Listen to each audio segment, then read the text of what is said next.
Welcome back to the Bearded Console Gamer, and today I'll be taking you through all of the major announcements made during yesterday's Xbox Games Showcase. As I take you on a word journey through the presentation, it's worth noting one incredible fact about the Xbox ecosystem, and that's that every game that we're about to mention is going to be coming to Xbox Game Pass on day one. Regardless of what you think about the strength of the showcase, that's making a service that was already crazy value for money even better. But let's get into the games, and more specifically the one that everyone's been waiting for, Halo Infinite. Since it was announced back in 2018, Halo fans have been forced to subside on nothing more than rumours and CG trailers, but folks, those days are gone. Microsoft has finally spoiled us with some gameplay, and straight up, it looks like a quintessential Halo game with a few twists thrown in. Straight away, we were treated to a familiar sight, a CG cinematic showing the Chief's Mjolnir exosuit being fabricated in exquisite detail. A voiceover can be heard saying, "Even though this technology will save humanity in the war to come, we must remind ourselves that liquid crystal cannot rise on its own. Titanium alloy cannot prevail in the face of extinction. Armor cannot hope.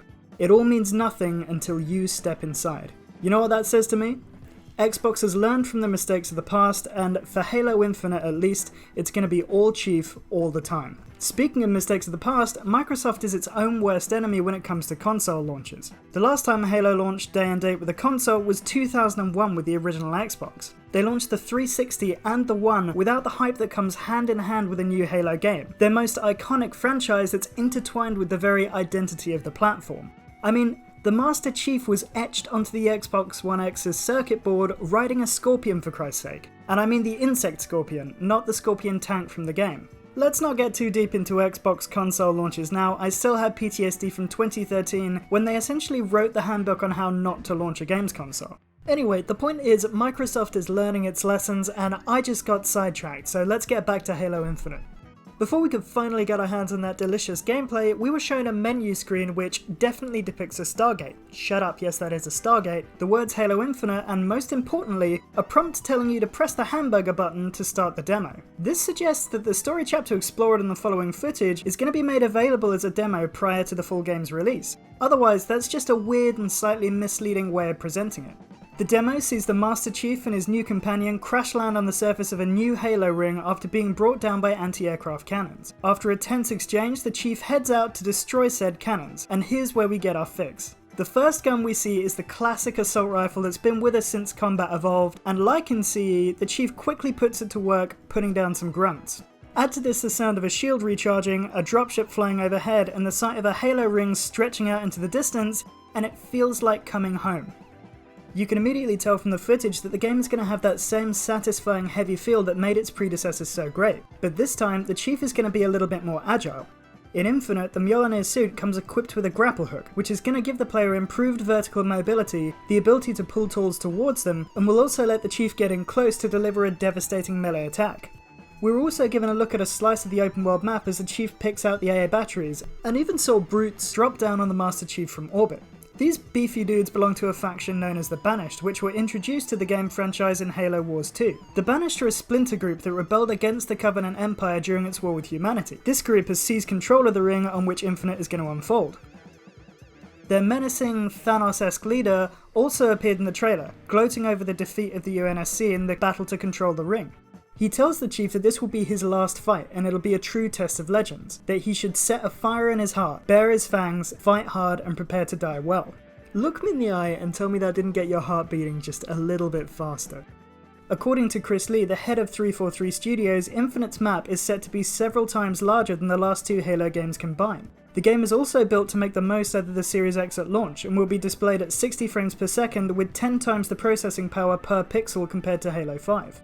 In an interview with IGN, Lee and 343 creative director Paul Crocker stated that, whilst there is an increased sense of freedom in the game, that the story still has a beginning, middle, and an end. It isn't a non-linear story, and the player will still be led through it. That said, you can always go back and explore sections you may have missed or left unfinished. There also won't be a skill-based experience tree, as it's a Halo game and you would have to be a raging pervert to put one in there. Instead, progression will simply take place by equipping upgrades that you find out in the world. By the way, according to Alana Pierce, brutes will be able to pick up grunts and throw them at the Chief. Get hyped.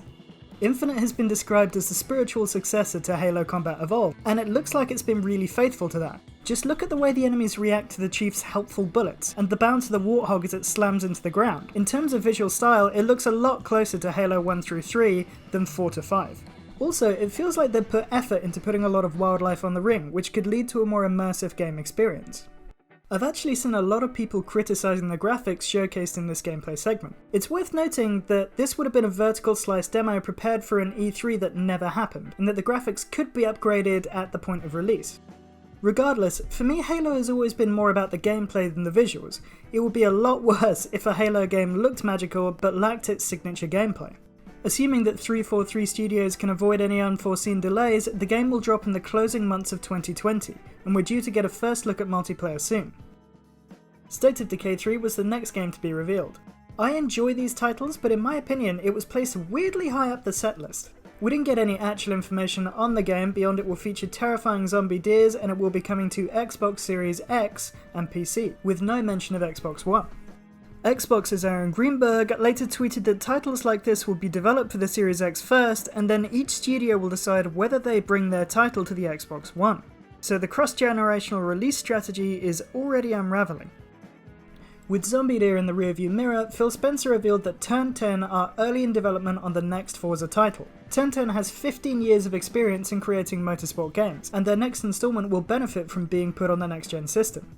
The game will have ray tracing, native 4K resolution, and as you'd expect will run in 60 frames per second. Breaking tradition, there isn't currently a number in the title of the new Forza Motorsport title, and according to Xbox, it's a conscious move. Regardless, we won't see the game hit the shelves for a long time yet, but racing fans will be glad to know that it's in development.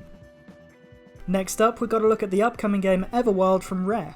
The trailer showcases the beautiful cel-shaded art style of the title, while the voiceover and the visuals drive home the apparent overriding theme of the game, the protagonist's connection with the world around them. It's cryptic to say the least, but we do know that the characters in the trailer are called Eternals, and that they have an innate ability to sense the flow of magic through nature. Don't Nod Entertainment, the studio behind Life is Strange, also showcased their upcoming title, Tell Me Why. The story follows Tyler and Allison Ronan as they use supernatural powers to revisit their troubled childhood in the fictional town of Delos Crossing in frigid Alaska.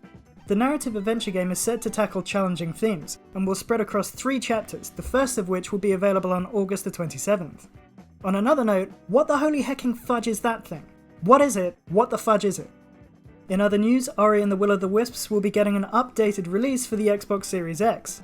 That'll grant the fan favourite a 120Hz refresh rate, low latency, reworked audio, and 4K HDR resolution. I'm glad this is getting a revisit. I slept on the Ori games and massively regretted it, so the franchise getting a next-gen facelift is an opportunity for me to right one of my many gaming sins.